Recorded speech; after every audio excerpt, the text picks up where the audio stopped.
All right, man.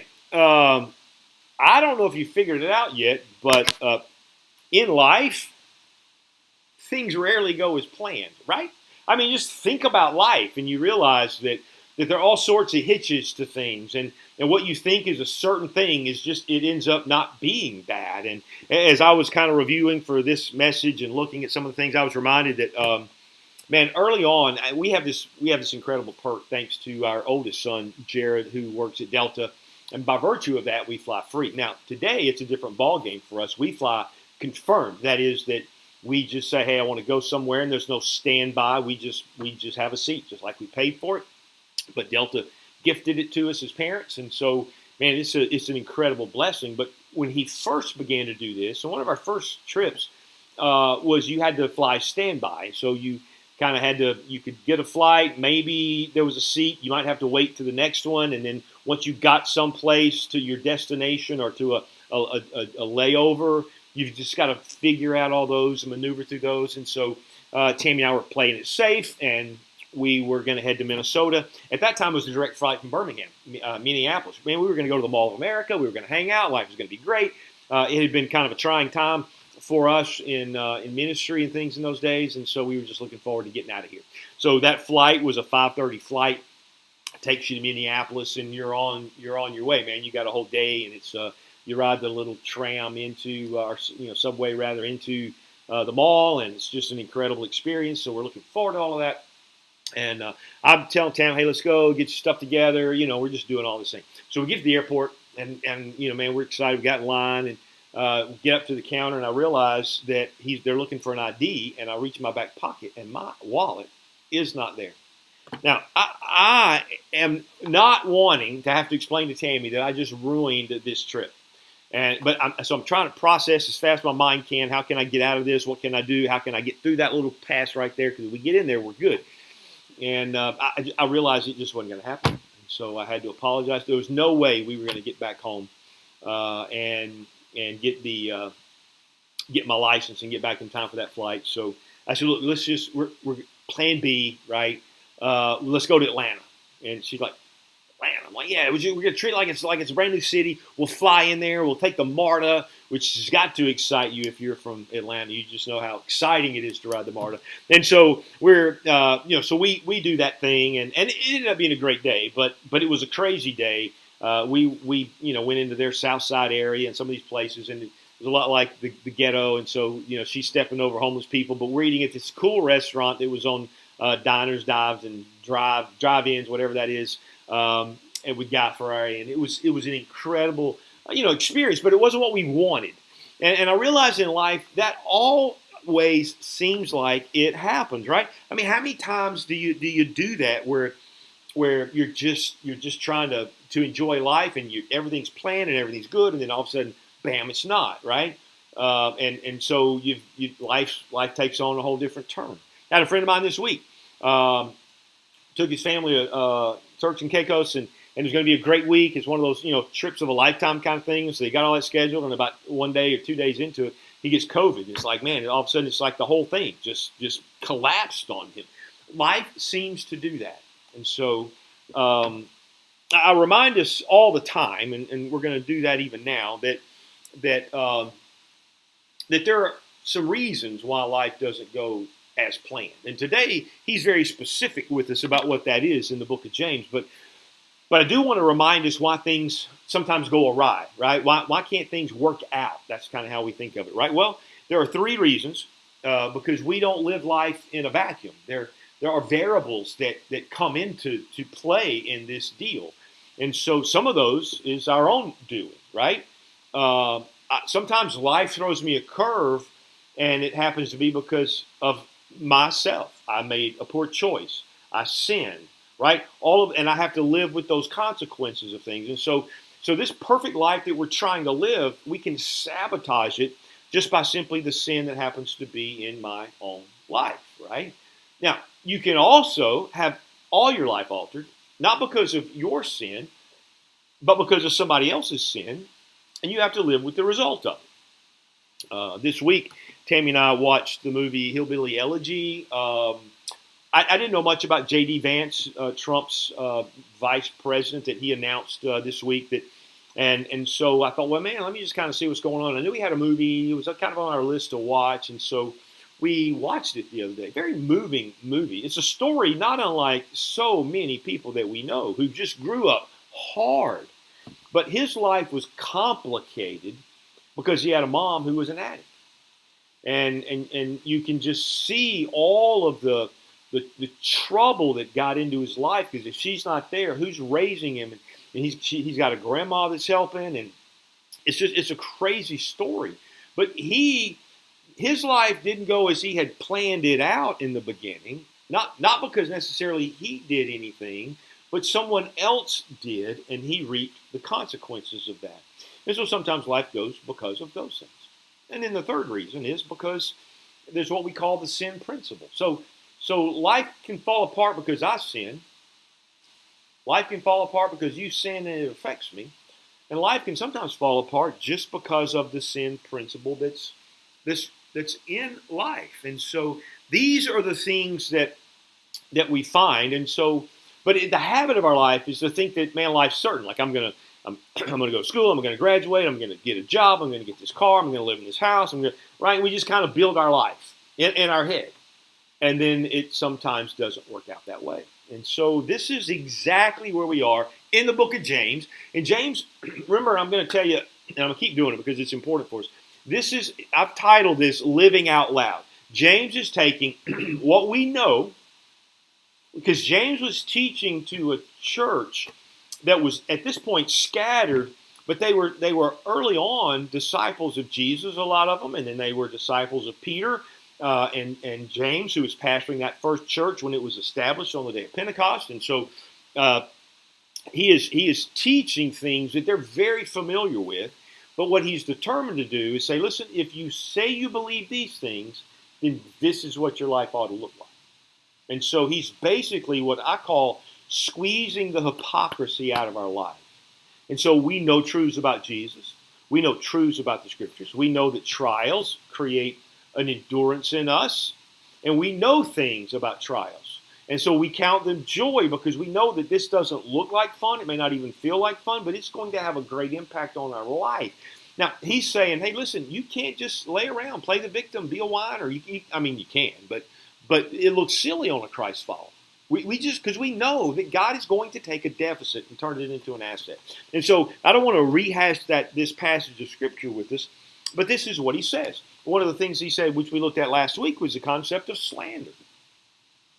Listen, we know that we are not judged.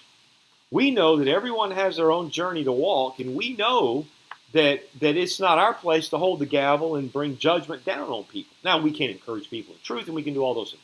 That's not the point. The point is that I have to quit thinking that I'm God in everybody's life. I have to quit thinking that I can bring judgment down on them and say, well, this is what happened, and this is why, and bam, this is what you get, right? It's not my place. So he's squeezing the hypocrisy out of our life in that sense. So now we come to verse 13, and he says this, hey, come now, you who say, right? He's like, okay, I know, come on. This is kind of a way to introduce a story. Come now, right? Come now, sit down, let's have a conversation. This is what he's saying. You who say today or tomorrow, right? So he says, look, I know some of you are thinking, right? You who say today or tomorrow, we're going to go to such and such a city, spend a year there, engage in business, make a profit, right? I mean, that's just what we think, right?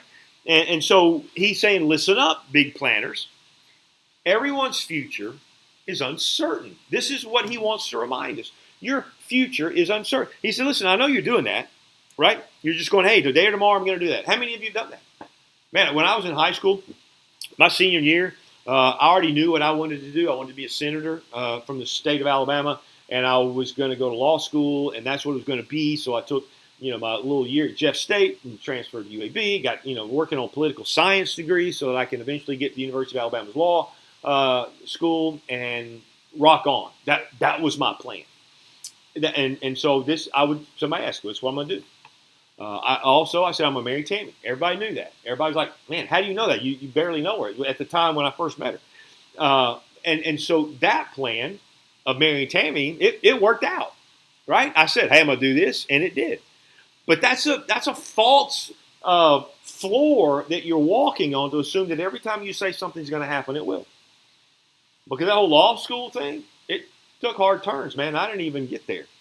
Now, am I excited that I didn't? Absolutely. And this is the whole point of this text. You and me live underneath the hand of a sovereign God, and we ought to be very grateful for that. Everyone's future is uncertain. We were reminded of that a Saturday a week ago, right? When some kid in Butler, Pennsylvania, decided to try and assassinate the president. I mean, the former president, and the one in contention for the presidency this coming up year. And you hear Trump, even Trump, who I don't know where he is spiritually. I know that he's got some people around him that are spiritual, but his statement was, I'm here by the grace of God. He said, I shouldn't be here. That's what I heard him say the other night. I shouldn't be here. I'm here because of the grace of God. And so there is that reminder that all of our plans are going to go like we want them to, but sometimes life interrupts, right? I mean, it's true of us too. So listen up, you big planners. Man, this 2024, I'm going to tell you, at the very beginning, and I always take the year, I mean, the month of December, and I think about what I want to do the next year. 2024, we were starting an evening church. I had on my list, so I have 7 areas of life that I kind of set goals with. Faith, my faith goals, my family goals, my friend goals, my field goals about what I want to do at work. I was shifting gears, moving into chief culture officer from being director of operations. It was a whole nother rules and roles and responsibilities. I'm jazzed about this whole gig that I got going on, and so I'm looking forward to that. I have fitness goals. I was going to run a sprint. That's a little triathlon, but it's a baby thing, right? It's not a whole lot to it. I mean, it is, but I thought I'm going to do that, man. This is the year. I'm going to just remind myself that I was turning 65, and so I'm going to have to remind myself I still got game. And so, right? So I'm planning all of these things. And then finances, looking at doing some things there, and just plain fun. Man, we got a lot of trips that Tammy and I had planned, and we're looking at doing those because we can fly and all of those things. And so this is what we're doing, man, and I'm excited about it. It's going to be a great year. And the third day into it, man, a 534-pound, and all of you know that, a 534-pound stone slid off a pallet, hit my leg, and fractured both my bones. And it took me about 8 months to get through that. It's still not entirely where it ought to be. But it's like, man, you can plan all you want. So apparently I'm not going to be doing a triathlon this year. And I'll put it off to 26.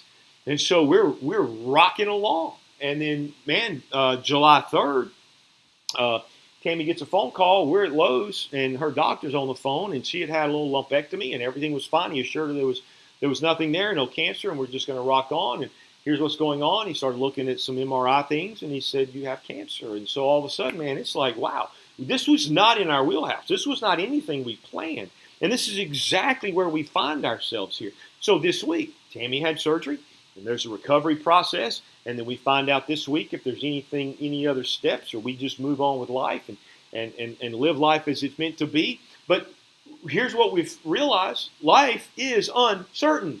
All right? That's the whole point. This is what he's saying. Now, let's listen to what he says. Come now, you who say, today or tomorrow, we're going to go to such and such a city, spend a year there, engage in business, make a profit. He's, listen, that's how the world thinks. Here's what we're going to do, right? And then when it doesn't happen, the world gets mad. They play the victim. They do all the things that happen. Listen to what he says in verse 14. Because the first, hey, listen up, big planners. Everyone's future is uncertain. Listen to what he says. Yet you do not know what your life will be like tomorrow. You don't know what the future holds, do you? I mean, we like to act like we do. And sometimes we pull out all the little verses that we can think of to make it look like, everything's going to come up roses, but it doesn't always, does it? Right? Sometimes loved ones die sooner than we want. Sometimes believers lose their jobs. Sometimes they have financial downfalls, right? Those things happen. Don't put your head in the sand and act like the world, like I'm the master of my fate and I'm just going to do it. We're not. We're not. And this is what he's saying. Tomorrow isn't promised. Listen to what he says. Yet you do not know what your life will be like tomorrow. That's why Jesus says, hey, listen, I got something for you. It's stupid to worry. I've taken care of the animals of this world. I've taken care of. Look at the lilies. See how clothed in beauty they are. Look at the birds. They're cared for. So are you. Be anxious for nothing. Cease worrying. You can't add a single day, a minute to your life. Besides, he says, tomorrow has enough trouble of its own. Here's what he's saying. Listen, there's going to be trouble. It's just going to come. Why? Well, we talked about it. Because of my sin, because of your sin, and I have to live with it, because of the sin principle of the world. And so this is James just reminding us of some very foundational things that you and me need to look at. Listen, we all have 4,000 weeks on average. You live to 76 years old, which is the average span of a man. I think women are now at 78, and that's just kind of basically in our territory. There are other pockets of the world that may be larger or smaller to one degree or the other, but basically we all have about 4,000 weeks. So what are we going to do with those 4,000 weeks? Man, let's assume that you had a piece of paper and you had it numbered 1 to 100, right? Just a strip of paper, like a tape, right? A ticker tape or something. And so you've got 1 to 100 on there. Well, so you could go to 76 or 75, rip that off and hold that up, and there's 25 years there, right? That's a gift. You may not make that. 76 may be the number. Maybe you're in the average. Maybe you're not. I had all my parents lived to be in the 80s, right? So all Tammy's did. But any of that is like a gift, right? Now, I'm 65. So I'm going to come to 65, and from 0 to 65, I'm going to tear that off. Well, that's already happened in my life. It was good. It's already happened. Great stuff. Some of it's terrible. Some of it's good, but I'm still kicking. Well, that's gone. Now, in my world, I've got 11 years left, right? And so you start looking at that, and then you realize, but I don't know what tomorrow holds. This could be my last day on the planet. I don't know. And so this is the point here. Quit trying to assume that you've got forever. Life's a vapor. And so what do we do if life's a vapor? I'm going to live it in a miniature. I'm going to live today like it's the only day I've got. This is what he's saying. This is his point. This was Jesus' point. You don't have to worry about today because I'm already taking care of it. I just want you to walk through it with me. And I want the privilege of interrupting your life to put you in places that will matter, and you will make a difference. My life is not my own. I've been bought with a price. This is what James wants us to see. This is his point here. Let's read it again. Come now, you who say today or tomorrow, we will go to such and such a city, spend a year there, and engage in business and make a profit. That's silly talk. Hey, there's nothing wrong with having goals. Nothing wrong with having plans. But they're subject to if the Lord wills. And that's not a catch-all phrase. That's not like, well, if the Lord wills. No. That means if that is in keeping with what the Lord's plans are, then that's what I'm going to do. Paul had several times wanted to go to Spain, wanted to go other places. But he said the Spirit of God prevented him. It wasn't God's will. Right? And so you can't say, hey, I'm going to go here and I'm going to do that. Doesn't always happen that way. Tomorrow doesn't always go as planned, and it's a vapor. It's here and gone. This is what he says. Solomon understood that. James is saying the same thing. And nothing wrong with laying out the big plans, but just understand, when you've laid out those big plans, you may die before you get a week into it. So, hey, instead of taking that week and building, how about walking with Christ in the middle of that? This is what he's saying. Yet you do not know what your life will be like tomorrow. Quit being so planned and rigid in all of the stuff that you're doing. For you are just a vapor that appears for a little while and then vanishes away. And then he says this, instead, you ought to say, if the Lord wills, we will live and also do this or that. If the Lord wills, right? Hey, you realize every 100 years, the world's a whole new people, right? I mean, we're here for just a short time. He's going, hey, so let's quit pretending like, hey, we're settling in because we're going to be here forever. No. Hold loosely to the things that are fleeting. This is exactly what he's telling us. There's a song my friend John Langford used to sing that I will hold loosely to the things that are fleeting. And so it's important that we do that. Listen, nothing's a guarantee. We got some people here who lost their house through a fire, right? And so nothing's for certain. It could be gone today, right? We had a car, we had a wreck, then we didn't have a car a few years ago. It was a brutal wreck, totaled the car. Well, there you go. We don't have it, right? And so, listen, I'm going to hold loosely to those things that are fleeting. And this is what he's talking about. He says this: if the Lord wills, we're going to do this. This is how we ought to pray. This is how we ought to live our life. This is my plan. So when we say if the Lord wills, there's a couple of things going on. One is that we are submitting to God Almighty, if the Lord allows it, right? Everything is subject to that. I'm telling you, in my younger life, and in those of you who grew up in some, some of the more wacko charismatic deal, you actually thought you could just demand God, and this is what he was going to do. He had to do it because, you claim it and name it and claim it stuff, and this is what's going to happen. And life was good until it didn't happen. And then you start trying to figure out how you do some hermeneutical gymnastics, we used to call it, and make the text say something else it didn't do. But listen, we don't always know what's going to happen, and so we hold loosely to the things that are fleeting. And so I say, Lord, I'm trusting you. These are my plans. I used to, I felt like I didn't really, but I would just write out what I want to do, and I just kind of shove it in God's face. Say, God, this is my plan. Could you sign right here, right? And you've heard me say that 1,000 times. And that's what I felt like. Hey, I'm just going to pray, God, sign right here. I'll be on my way. I'll call you if I need you, right? You cannot live life like that.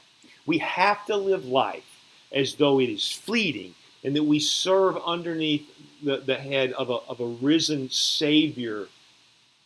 And so we need to feel smaller about our life, smaller about my place in my own life. Acts chapter 17:26. God has appointed the exact times and places in which we should live, and the boundaries in which we find ourselves.